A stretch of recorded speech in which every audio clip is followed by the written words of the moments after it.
नमस्कार दोस्तों क्या महाराष्ट्र विधानसभा चुनाव दोबारा से करवाए जाएंगे?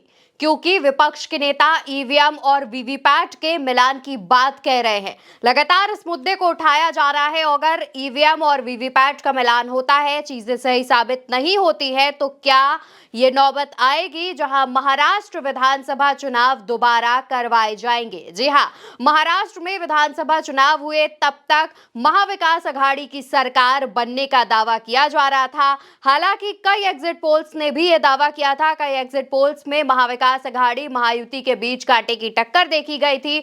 लोगों का भी कहना था कि वो महाविकास अघाड़ी की तरफ जा रहे हैं, महायुति का साथ छोड़ रहे हैं। लेकिन जब रिजल्ट सामने आए, परिणाम सामने आए, तो वो कुछ और ही बता रहे थे। जहां पर महाविकास अघाड़ी को काफी बुरी हार मिली, काफी कम वोट्स मिले, कम सीटें मिली। उद्धव ठाकरे की पार्टी को 20 सीटें मिली, कांग्रेस को 16 सीटें और एनसीपी शरद पवार को 10 सीटें मिली। जिसके बाद कई लोगों ने यह संदेह जताया कि यहां पर भी ईवीएम में खेला किया गया है। दोस्तों, सिर्फ इसी वजह से नहीं कि कम सीटें आई हैं, इस वजह से ईवीएम पर सवाल उठाए जा रहे हैं, बल्कि दो जगह से ऐसी जानकारियां सामने आई। सबसे पहली जो खबर है वो राज ठाकरे के कैंडिडेट राजेश येरुनकर की है, जहां पर उन्होंने कहा कि जब ईवीएम खुला तब उनको सिर्फ 2 वोट मिले, जो कि मुमकिन ही नहीं है क्योंकि उनके खुद के घर में 4 सदस्य हैं।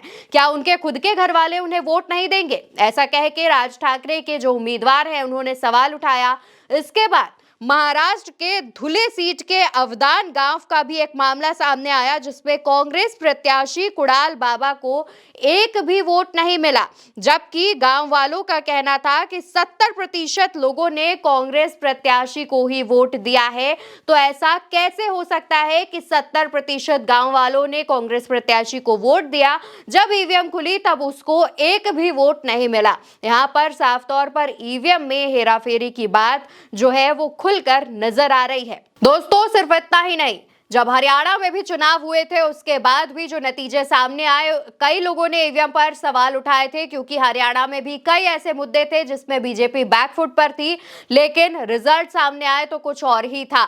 ईवीएम को लेकर हर बार सवाल उठता है, हर बार रिजल्ट सामने आने के बाद ईवीएम पर सवाल उठना लाजमी हो जाता है, क्योंकि इसी तरीके की खबरें सामने आती हैं जहां पर ईवीएम खुला तो किसी प्रत्याशी को एक भी वोट नहीं मिला, तो किसी प्रत्याशी को सिर्फ 2 वोट मिले। इसका कोई भी सबूत नहीं होता है, क्योंकि ईवीएम को लेकर के कभी चुनाव आयोग की तरफ से कुछ कहा ही नहीं गया। हमेशा चुनाव आयोग ने यह कहा कि ईवीएम हैक नहीं हो सकती है। हरियाणा चुनाव के दौरान भी 99% बैटरी चार्ज की जब बात आई थी, उस पर भी चुनाव आयोग ने बड़ी आसानी से सफाई देकर अपना पलड़ा झाड़ लिया था। इसके बाद कल की ही बात अगर हम कर ले तो खुद मल्लिकार्जुन खड़गे ने इस बात का ऐलान किया था कि वो राहुल गांधी से अपील करेंगे कि जिस तरीके से उन्होंने भारत जोड़ो यात्रा निकाली, लोगों के मन में, दिलों में जगह बनाई, उसके बाद वो ईवीएम छोड़ो यात्रा भी निकाले। बैलेट पेपर से चुनाव करवाने की मांग की मल्लिकार्जुन खड़गे ने, और इसको लेकर के 29 नवंबर को भी एक बैठक होगी, जिसमें कांग्रेस सीडब्ल्यूसी की बैठक में भी ईवीएम का मुद्दा उठाया जाएगा, इस पर चर्चा की जाएगी। लेकिन तरीके से ये चीजें सामने आ रही हैं, ना सिर्फ इन 2 जगह से बल्कि नांदेड़ से भी ऐसी खबर सामने आई थी, जहां पर नांदेड़ की लोकसभा सीट पर हुए उपचुनाव में कांग्रेस जीती थी, वहीं विधानसभा की 6 की 6 सीटें हार गई थी, जो कि मुमकिन ही नहीं हो सकता। जो लोग लोकसभा उपचुनाव पर जिता रहे हैं वो विधानसभा की सीटें कैसे हरा सकते हैं, इस पर भी बड़ा सवाल खड़ा हुआ था। लेकिन ईवीएम को लेकर जो सवाल खड़े हो रहे हैं, ईवीएम को लेकर जो जानकारियां सामने आ रही हैं, अब विपक्ष के जो नेता हैं, महाविकास अघाड़ी के जो नेता है, वो ईवीएम को लेकर के, वीवीपैट को लेकर के अब चुनाव आयोग के पास जा सकते हैं, इलेक्शन कमीशन से ईवीएम और वीवीपैट के मिलान की बात कह सकते हैं। लेकिन क्या चुनाव आयोग उनकी इस बात को मानेगा? क्या चुनाव आयोग ईवीएम और वीवीपैट के मिलान को करेगा?